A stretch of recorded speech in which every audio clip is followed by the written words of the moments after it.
नमस्कार दोस्तों। RRB group D का एग्जाम होने वाला है, मगर क्या आपके साइंस के क्वेश्चन अभी तैयार हो गए हैं?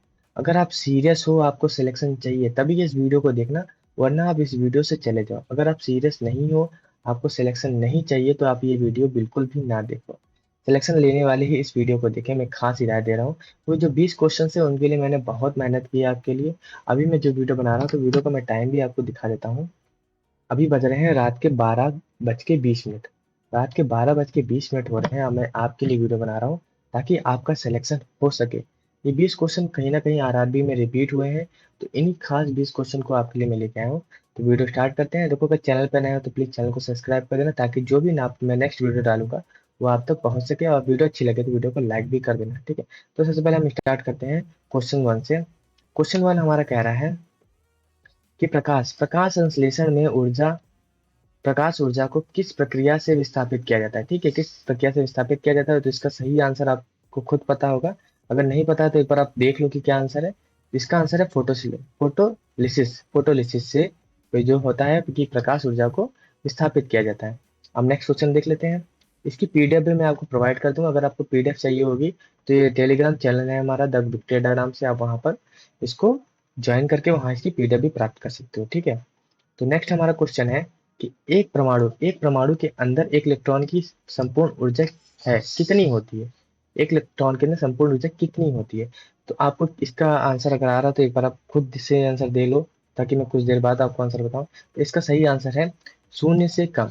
इसका सही आंसर है शून्य से कम। अगर आपका सही है तो आप अच्छी पढ़ाई कर रहे हो, ठीक है। सिलेक्शन चाहिए तो मेहनत करनी पड़ेगी आपको। नेक्स्ट जो हमारा है क्वेश्चन, ये भी रिपीटेड है कहीं ना कहीं ग्रुप डी में। इसका है एरिनियो एरिनियोलॉजी है। एरिनियोलॉजी क्या है, किससे संबंधित है? तो इसका सही आंसर है, अगर आपको आंसर आ रहा तो एक बार आप आंसर चेक कर लो। इसका सही आंसर है मकड़ियों के अध्ययन से, ठीक है। याद कर लेना है, कोई भी ज्यादा दिमाग लगाने की जरूरत नहीं है, क्योंकि सिलेक्शन आपको एक बार चाहिए। उसके बाद जब सैलरी आती है तब मजा आता है। उसके बाद ये कहीं पर भी काम नहीं आता, कोई भी आपसे नहीं पूछने वाला। तो बस हल्का से याद कर लेना, ज्यादा दिमाग नहीं लगाना है। जो नेक्स्ट हमारा चौथा क्वेश्चन है कि यह नरलिंग हार्मोन्स है, इनमें से कौन सा नरलिंग हार्मोन्स है? तो आपको पता ही होगा, अगर आप नर हैं तो आपको पता है, सबको पता होगा। तो इसका सही आंसर है टेस्टो टेस्टोस्टेरोन, ठीक है। ये आप इसका सही आंसर है। अब पांचों क्वेश्चन देख लेते हैं कि निम्न में से किसका उपयोग रक्त कैंसर उपचार में किया जाता है? रक्त कैंसर उपचार में, ये भी आरआरबी ग्रुप डी में रिपीटेड क्वेश्चन है, ठीक है। रिपीटेड क्वेश्चन है, तो कहीं ना कहीं ये फालतू के क्वेश्चंस नहीं है, रिपीटेड क्वेश्चन। तो आपको मैं बता दूं कि इसका आंसर है, अगर आपको आ रहा है तो एक बार गेस कर लो। इसका आंसर है कोबाल्ट 60, ठीक है। जैसे ही आपको क्वेश्चन आए, आप ऑप्शन एग्जाम में आप तुरंत लगा देना कोबाल्ट 60। कुछ सोचने की जरूरत नहीं, कुछ ज्यादा दिमाग लगाने की जरूरत नहीं है। जो हमारा छठवां क्वेश्चन है, पोलियो का मुख्य जीव है। पोलियो किस कारण से होता है, किसकी वजह से होता है? अगर आपको तो पता ही होगा। इसका सही आंसर है विषाणु के कारण होता है, ठीक है। जो हमारा नेक्स्ट क्वेश्चन है कि ऊष्मागतिकी प्रणाली में एक प्रक्रिया जिसमें दाब की मात्रा स्थिर रहती है, दाब की मात्रा स्थिर रहती है, उस प्रक्रिया को कहते हैं, उस प्रक्रिया को क्या कहा जाता है ऊष्मागतिक प्रणाली में? तो ज्यादा दिमाग नहीं लगाना, इसको क्या कहा जाता है? तो इसको कहा जाता है आइसोकोरिक। याद कर लेना है, सिंपल, और ज्यादा दिमाग नहीं लगाना, क्योंकि बहुत सी चीजें पढ़नी है आपको, ठीक है। केवल ग्रुप डी का एग्जाम नहीं देना, एनटीपीसी का भी होगा और अंदर एग्जाम होगा। कितना करो, कितना दिमाग में रखोगे? कुछ चीजें बस ऐसे याद कर लो, बस हो गया। जैसे एग्जाम में आए ऑप्शन हल कर दो। सिलेक्शन चाहिए, उसके अलावा हमें कुछ नहीं चाहिए एग्जाम में, जिंदगी में इसके बाद कोई भी कुछ नहीं पूछता है। ये बस एग्जाम तक ही लिमिटेड है, तो एग्जाम की तरह ही पढ़ना है। अब इसमें आठवां क्वेश्चन है, ये भी क्वेश्चन रिपीट है, ग्रुप डी में आया हुआ है। सीमेंट की खोज किसने की थी? सीमेंट की खोज किसने की थी? तो सीमेंट की खोज अगर आपको पता है तो आप बता दो। सीमेंट की खोज की थी जोसेफ एस्पिन ने, ठीक है। जोसेफ एस्पिन, इसको भी आपको रट लेना है कि जोसेफ एस्पिन ने इसकी खोज की थी, ठीक है। अब नेक्स्ट क्वेश्चन पे चलते हैं, क्वेश्चन नंबर 9 पे। क्वेश्चन नंबर 9 में कि वेग और समय का ग्राफ का ढलान क्या दर्शाता है? ठीक है, वेग और समय का जो ग्राफ का ढलान है उसे क्या दर्शाता है? अगर आपको पता है तो आंसर दे दो। अगर नहीं पता तो मैं बता देता हूँ, इसका दिखाता है त्वरण, ठीक है, एक्सलेशन दिखाता है। इसको भी याद रख लेना है।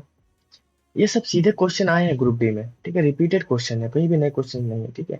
और एक बार मेहनत कर लो, एक बार जॉब ले लो, बहुत अच्छा मौका है। क्योंकि अब तो सेकंड स्टेज में नहीं रह गया, तो बहुत अच्छा मौका है। बहुत अच्छे से प्रैक्टिस करो, मन लगा के करो। मैं भी आपके साथ हूँ। हमारे चैनल से जुड़ो, हमारे चैनल सब्सक्राइब करो, हमारे ग्रुप को ज्वाइन करो। वहां आपको ग्रुप डी से रिलेटेड सारे क्वेश्चंस मिलेंगे। जो भी रिपीट, और ग्रुप डी ऐसा एग्जाम है, यहाँ नए क्वेश्चन नहीं बनते, यहाँ क्वेश्चन रिपीटेड ही होते हैं। जो रिपीट होता है, रिपीट रिपीट रिपीट ऐसे चल रहा है। तो आपको ज्यादा कुछ नहीं करना है, आपको क्वेश्चंस की प्रैक्टिस करनी है। मेन इंपॉर्टेंट चीज है क्वेश्चंस की प्रैक्टिस कर लो, एग्जाम में सिलेक्शन होगा आपका, ठीक है। जो हमारा 10वां क्वेश्चन है कि मानव शरीर में सबसे बड़ी मिश्रित ग्रंथि है, मिश्रित ग्रंथि कौन सी है मानव शरीर में? तो इसका सही आंसर है अग्नाशय। ठीक है, इसको भी याद रख लेना, अग्नाशय सबसे हमारी मिश्रित ग्रंथि है। जैसे एग्जाम में फट्टा से आंसर लगा देना, कोई भी ज्यादा दिमाग नहीं लगाना है। ठीक है, इसमें लिखा हुआ है कागज निर्मित होता है। कागज किससे निर्मित होता है? आपको सीधा पता है कि सेलुलोज से निर्मित होता है, बस इसको दिमाग में रखना है और उसके बाद आंसर लगा देना है। नेक्स्ट हमारा क्वेश्चन है कि जो हमारा विद्युत तार की बाहरी परत निर्मित होती है, किससे निर्मित होती है? जो विद्युत तार हमारा होता है उसकी किस चीज से निर्मित, उसकी निर्मित होती है बेकेलाइट से। ठीक है, बेकेलाइट से निर्मित होती है। तो इसमें भी ज्यादा दिमाग लगाने की जरूरत नहीं है, तुरंत आंसर देना है। हमारा है 13वां क्वेश्चन। 13वां क्वेश्चन ये भी बहुत बार आया है ग्रुप डी में।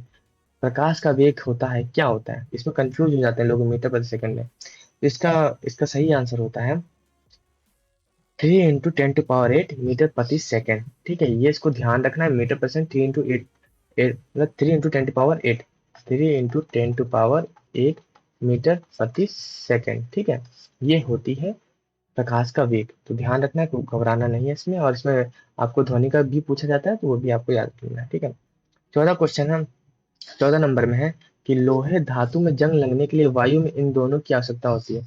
जो लोह धातु होती है उसमें जंग लगने के लिए क्या इंपॉर्टेंट होता है? तो इसके लिए इंपॉर्टेंट होता है ऑक्सीजन और नमी। ये अगर दो चीज होगी तो लोहे में जंग लग जाएगी। तो इसमें लॉजिक भी लगाना है। क्वेश्चन देखो, कभी भी अगर एग्जाम में क्वेश्चन आता है ना, तो सीधा उसको एक बार पढ़ना है, नहीं आता तो उसको दोबारा पढ़ना है। अगर आपके पास टाइम है तो उसको दोबारा, नहीं आया तो छोड़ दो। जब उसको दो रिपीट करके आओगे, कोई जब क्वेश्चन पढ़ोगे तो आपको थोड़ा थोड़ा आने लगे। और कभी कभी जो एलिमिनेट करने की पावर होती है ना इसकी, इसमें देखना कि ऑक्सीजन और ग्रीस, इससे तो कभी भी जंग नहीं लगती, ग्रीस से जंग नहीं लगती है। कार्बन डाइऑक्साइड नमी से, इससे भी नहीं लगती। ऑक्सीजन जरूरी होता है क्योंकि उसमें ऑक्साइड, मतलब ऑक्साइड जरूरी होता है, ऑक्साइड के बिना नहीं हो सकता। और जल और पेंट, पेंट से भी नहीं हो सकता। तो सीधी सी बात है कि ऑप्शन नंबर बी हमारा सही होगा, यही बचा। तो एलिमिनेट करने की वाली पावर भी होनी चाहिए आप में, तभी आपका सिलेक्शन होगा। क्वेश्चन नंबर 15 पे जाते हैं कि 15 का है कि अम्ल वर्षा किसके कारण होती है? जैसे जो हमारी अम्ल वर्षा होती है ना, जब पहली बारिश होती है तो बोलते हैं कि बाहर मत जाओ, भीगो मत, छाले निकल आएंगे, दाने हो जाएंगे। तो किसके कारण होती है? इसमें होती है सल्फर ऑक्साइड, ठीक है, और हमारा नाइट्रोजन ऑक्साइड। इन दोनों का होना जरूरी है, तभी अम्ल वर्षा बहुत ही हानिकारक होती है। उसमें लोग बोलते हैं उसमें जाना नहीं चाहिए, लोगों के बाल खराब हो जाते हैं, स्किन पे दाग पड़ जाते हैं, बहुत सी चीजें होती हैं। ठीक है, इनको भी ध्यान रखना है। क्वेश्चन नंबर 16 है, निम्न में से किसको पेंसिल में प्रयोग किया जाता है? हमको पता है पेंसिल सबने यूज की बचपन में, सबने। सीधी बात है कि ग्रेफाइट होता है, उसके अलावा कुछ होता नहीं, ग्रेफाइट यूज होता है। ठीक है, नेक्स्ट, ये सब रिपीटेड क्वेश्चन है, ये सब ग्रुप डी में हमेशा रिपीट हुए हैं। आमतौर पे कीड़े सांस लेते हैं, कीड़े किससे सांस लेते हैं आमतौर पे? तो किसके द्वारा लेते हैं आपको पता है? ये लेते हैं श्वास रंध्र द्वारा। ठीक है, क्योंकि उनके पास देखो, कोई भी कीड़े हैं, इतने बड़े तो अंग हो नहीं सकते हमारे से, तो अपने स्किन के ऊपर जो लगे होते हैं ना, स्किन, स्किन के ऊपर से सांस लेते हैं। तो ये बहुत ही लॉजिक से है, त्वचा द्वारा लिखा गया है। ठीक, गलफड़ा तो गलफड़े द्वारा हो ही नहीं सकता, क्योंकि कीड़ों में गलफड़ा नहीं होता, फेफड़ा हो नहीं सकता। सीधी सी बात है, ये जो हमारा है ना, ये यही आंसर हो रहा है, त्वचा द्वारा तो ले नहीं सकते। ठीक है, क्वेश्चन नंबर 18 है। ठीक है, सेकंड लोलक का वह लोलक जिसकी समय अवधि होती है। इसका भी आंसर बहुत बार क्वेश्चन आया, बहुत बार रिपीट हुआ है ये क्वेश्चन। ठीक है, आता रहता है, लोग करते रहते हैं, घबराना नहीं है। ठीक है, इस चैनल से जुड़े हो ना तो बिल्कुल सफलता मिलेगी आपको। रात को अगर 12 बजे आपको पढ़ा रहा हूँ ना, तो कभी भी आपको पढ़ा सकता हूँ। जब आप कहोगे कि मुझे इस टॉपिक पे चाहिए वीडियो, में इस टॉपिक पे आपको बना के दूंगा। तो इसका होता है 2 सेकंड। इसको याद रखना है, कोई भी ज्यादा कुछ करने के लिए ना, बोलते हैं ना कि 2 सेकंड में आता हूँ, 2 सेकंड में आता हूँ, तो 2 सेकंड लोलक, सिंपल, फल्लास, ज्यादा टेंशन नहीं लेनी है। ठीक है यार, देखो लाइफ है यार, लाइफ में और भी चीजें करनी है, केवल पढ़ते रहना है क्या यार? पढ़ते ही रहना है जिंदगी भर। सिलेक्शन लेना है ना, सिलेक्शन लेना है, तो सिलेक्शन के लिए केवल एक टारगेट रखना है कि भाई मुझे आना चाहिए, मेरे क्वेश्चन हल होने चाहिए। प्रैक्टिस करनी है, प्रैक्टिस मेक परफेक्ट। ठीक है, प्रैक्टिस से परफेक्ट बनते हैं। तो आपको प्रैक्टिस करनी है, सब चीजें हो जाएंगी आपकी, कोई भी समस्या नहीं आएगी। घबराना बिल्कुल नहीं है। ठीक है, हम हैं तो सब है। क्वेश्चन नंबर 19, थर्म किसका यूनिट है? थर्म किसका यूनिट है? इसका है उष्मा का। ठीक है, बोलते हैं ना कि थर्मामीटर लगा देते हैं, थर्मामीटर लगाते हैं तो क्या उष्मा नापते हैं। ठीक है, उष्मा, शरीर की जो उष्मा होती है उसको नापा जाता है थर्मामीटर। तो पारा क्या होता है? पारा चढ़ता है, क्योंकि उष्मा ज्यादा, जितनी ज्यादा वो हीट होती है ना, वो ऊपर बढ़ता जाता है। ये होता है, सिंपल है क्वेश्चन, कोई ज्यादा नहीं है, एलिमिनेट करने की कोशिश किया करो। और अब आता है question number last. Last question है ये हमारा, 20 नंबर क्वेश्चन है। सापेक्षता का सिद्धांत किसने दिया? सापेक्षता का सिद्धांत किसने दिया? तो इसका आंसर है आइंस्टाइन ने दिया। ठीक है, इसको याद रखना है। सापेक्षता का सिद्धांत किसने दिया? तो दिया आइंस्टाइन ने। ठीक है, आइंस्टाइन में सा आ रहा है और सापेक्षता में भी सा आ रहा है। थोड़ा लॉजिक बनाना है, थोड़ा ट्रिक बनाना है, अपने ट्रिक खुद बनाना है। देखो, पढ़ने का तरीका जब मजा तभी आता है ना, जब अंदर से पढ़ा जाता है। अगर बोझ करके पढ़ोगे ना, जैसे बोझ करके ये वीडियो देख रहे हो ना, तो मजा नहीं आएगा, कभी भी सिलेक्शन नहीं होगा। एक बार एंजॉय करके देखो यार, मैं रात को तुमको 12 बजे पढ़ा रहा हूँ, 12:30 बजे पढ़ा रहा हूँ, 12:30 वीडियो बना रहा हूँ। तो यार मुझे अच्छा लगता है पढ़ाना, मुझे अच्छा लगता है, मुझे इंजॉय करता हूँ, मुझे चीजें सीखने में अच्छा लगता है। ठीक है, मैंने सिलेक्शन ले रखा है, मैं सिलेक्शन हो रखा है, अभी आगे भी मैं प्रिपरेशन कर रहा हूँ, आगे भी सिलेक्शन लूंगा। क्योंकि मेरे अंदर है लगन, मैं करना चाहता हूँ। अगर आपके अंदर भी लगन है ना, तो वीडियो को पूरा देखे होगे तभी यहाँ तक पहुंचे, तभी मेरे पास सुन पा रहे हो। अब वीडियो पूरा देखे हो तो कम से कम 20 क्वेश्चन तो आपको आ ही गए ना।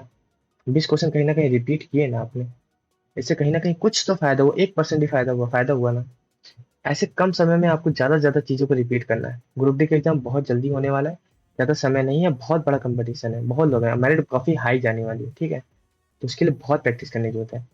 तो हमारी वीडियो यहीं खत्म होती है। ठीक है, अगर आपने वीडियो पूरी देखी है तो थैंक्स फॉर वॉचिंग, आपने पूरी वीडियो देखी है। ठीक है, हमारे टेलीग्राम चैनल से जुड़ सकते हैं, इसकी पीडीएफ चाहते हैं इन क्वेश्चंस की, और भी क्वेश्चंस की पीडीएफ मिलेंगी आपको, जितने भी ग्रुप डी से रिलेटेड है, सबकी, ग्रुप डी एनटीपी से रिलेटेड सबकी आपको पीडीएफ मिलेंगी। ठीक है, अगर आप चैनल पे नए हो तो प्लीज चैनल को सब्सक्राइब भी कर देना। ठीक है, ताकि हमें भी थोड़ा मोटिवेट फील हो। रात को 12 बजे आपको पढ़ा रहा हूँ तो मैं रात को 1 बजे भी पढ़ाऊँ, अगर आप सब्सक्राइब करोगे, आप मुझसे क्वेश्चन पुटअप करोगे, तो मैं आपकी क्वेरी को सॉल्व करूंगा। ठीक है, जितना आप सपोर्ट करोगे उतना मैं आपको सपोर्ट करूंगा। ठीक है, बोलते हैं ना, सबका साथ सबका विकास। तो इस तरह से चलना है। ठीक है, और पढ़ना है, मन लगा के पढ़ना है, इंटरटेनमेंट करना है पढ़ाई के साथ। कभी भी घबराना नहीं है, उसको बोझ नहीं समझना है। एक बार पढ़ के हटा देना, जिंदगी में बहुत मजे हैं। ठीक है, जब पैसा आता है ना, सैलरी आती है, तब मजा आता है, जब अकाउंट पे टिन टिन बोलता है कि इतने इतने डेबिटेड, इतने क्रेडिटेड हो गया पैसा, मजा आता है। तो अच्छा लगा कि आपने वीडियो पूरी देखी। ठीक है, तो अभी के लिए अलविदा, मिलते हैं नेक्स्ट वीडियो में। कमेंट बॉक्स में बता देना कि अगर आपको किस टॉपिक की वीडियो चाहिए, जिस टॉपिक की वीडियो चाहिए होगी मैं उस टॉपिक की वीडियो बना के आपको दे दूँ। ठीक है, थैंक्स फॉर वॉचिंग, मिलते हैं नेक्स्ट वीडियो में, थैंक यू सो मच।